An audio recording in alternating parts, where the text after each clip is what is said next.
Well, perhaps you can see why some people are feeling the way they are feeling, that you just said that maybe they should have locked it down, battened it down, and we're within one family. And if you have to go to that extent, there are those who now would think that you can't, we have a leadership, let me put it like that, but you can't depend on what they tell you. Sure. And this could be a problem. There are people who probably are leveraging on that. I think Minister Wike is one who is saying that it's unconscionable. These people, they can't speak to you and you go home and you sleep securely. That, just paraphrasing it a bit. Surely you can see that unless you're going to, it will require a sort of, if we were to use the car analogy, a complete overhauling of the engine. It's not that complex. Look, when we have in September, we're going to have the NEC meeting. At that meeting, hopefully, they will discuss this issue of zoning. Once we have agreed on zoning, then we know what the zoning is, right? Once we agree that not the presidency is going to be zoned today. No, we must start with the national chairman. Okay.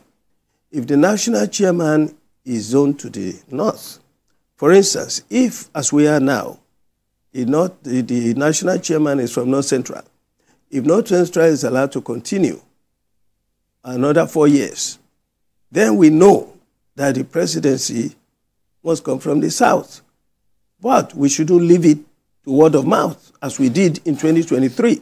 Okay. Have it in writing, have it sealed, legally sealed. Okay. Once we have that. So no gentleman's agreement on that. Oh my God. How many times have we had this? You remember when what led to the collapse of the PDP in 2015, after we lost the election, was because some people claimed that Jonathan had promised not to run again. But he said he never promised that. So he ran again, and they got upset and left the party. So we must realize, I think it's Shegun Showumi who has been saying that our constitution needs to be reevaluated, reviewed, revised. Every now and then you must do that. Even with the national constitution. The 1999 constitution, for instance, in Nigeria is a bogus constitution. It's a military constitution. It's not working for anybody. Therefore, all the problems, many of the problems that even this administration is having has to do with the structure of the country. You can't burden the center with everything. Can you imagine in America, you need money, you have to go to Washington. Everybody from 52 states, are you kidding me? It's not going to work. What about security? The center controls the Army, the Navy, the Air Force, and the police. So, how are you going to secure the states? How are you going to secure the communities that make up the country? You can do it. So, structure. You must continually revise your constitution. America, the amendments they've had to their constitution before they got to this point, they are still even looking at more amendments after 300 years. So, we need to realize that we cannot continue this way. Okay, so when Chief Olabode George is emphasizing things like one of the reasons why he's saying that it's not going to work in the PDP that he is a member of, because you have to look at things that happened before and during and after the election, be it throwing in all sorts of spanners into the works. How do you get your own ducks lined up in a row within the PDP itself? Well, I don't think in any family, in any organization, everybody's going to think the same way. But I think those who have like minds must work together. Okay. If Chief Bode George feels that it's not going to work, then he's not going to work, then he shouldn't be part of it. Okay. That's my feeling. He shouldn't be part of it. They should leave him out totally. Because for him to even say he cannot work under one person, on that committee, which is a member of the Superior Committee, we have about 4 or 5 senators. We have 2 or 3 governors, former governors. Shekarau is there, I believe. former governor of Kano. He's there on that committee, under Ikimi. So if you say you cannot work, it shows that you don't want to be part of it. You don't want to be part of reconciliation. You don't want to be disciplined. So I would say that I'm not afraid at all. I'm very optimistic that the way we are going, once we decide on the issue of zoning or no zoning, clearly, and then put it in writing. Okay. Let people sign. Make it legal. If you go back, if you renege on this, you go to jail. Then I think we will move forward. We don't have any problem.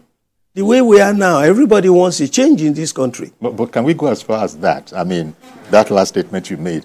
If within this party we put these, guidelines down, you renege on that, you go to jail. Surely that was overstating it a bit. That is legal issue. You cannot take someone to jail for that. But something that's been happening in PDP too, that people should go to jail for. They've been stealing our money. They've been stealing our money. Do you know? And we've been losing elections because of that. It happened in Lagos State, for instance. The national will send so much money to conduct election, pay agents, pay for publicity, refreshments, transportation, and so on. Chairman of the council will put all the money in his pocket. Election day, we have nobody on seat. We have nobody in the field. We can't pay our agents. We can't even move our agents to the site. And we there have are nobody. No systems of checks and balances. That is the point. Those things must be put in place. Now, anybody who steals money like that, I think should go to jail. So, we have to be tough on these people. I am telling you, I told you before, what they do in the PDP, they can't try it in APC. Tinubu will not allow it. And that's why the party has been able to go from so little to so much and to be able to manage serious crisis. We must do the same. We must be tough. And we must, part of what we must amend is this. In our party, in the PDP, it appears that because we have had so many presidents, for 16 years we were in government, we one president after the other. So we now feel that the president is the leader of the party. That is wrong, because the president is only a candidate. His leader is the national chairman. If you are a governor in a state, your leader is the state chairman. You can't be the leader of the state chairman. The state chairman was elected by the party, or everybody. And he understands the party. You may have just come into the party, and then you elect you governor. You're supposed to serve us. You're not supposed to come and be leader of the party. But it's become a sort of, as you said, maybe through a long usage, people have sort of assumed that the governor, for example, is the leader of the party in our state. Yeah. And it extends, the president is the leader of the party at the national level. The reason why Tinubu has been able to keep Lagos is because he never allowed that. If you are governor, you are not the leader of the party. You know that. That's the same thing PDP must understand, because it's the right thing. It's the right thing. You cannot be leader of the party and be the candidate. You are just a candidate. You may win or lose. Right now, PDP doesn't have a leader of the party because they're thinking that they're looking to Atiku, who is no longer the candidate, to be the leader of the party. How is he going to be the leader of the party? The chairman of the party, the national chairman, who is the chairman of the National Working Committee, is the leader of the party. All the governors must report to him as the leader of the party. They are just members of the party. He is the chairman of the whole party. So we must put these things in order. So when Chief Odejoji is complaining, he has a right, but he shouldn't throw us back. This thing happened in 2023.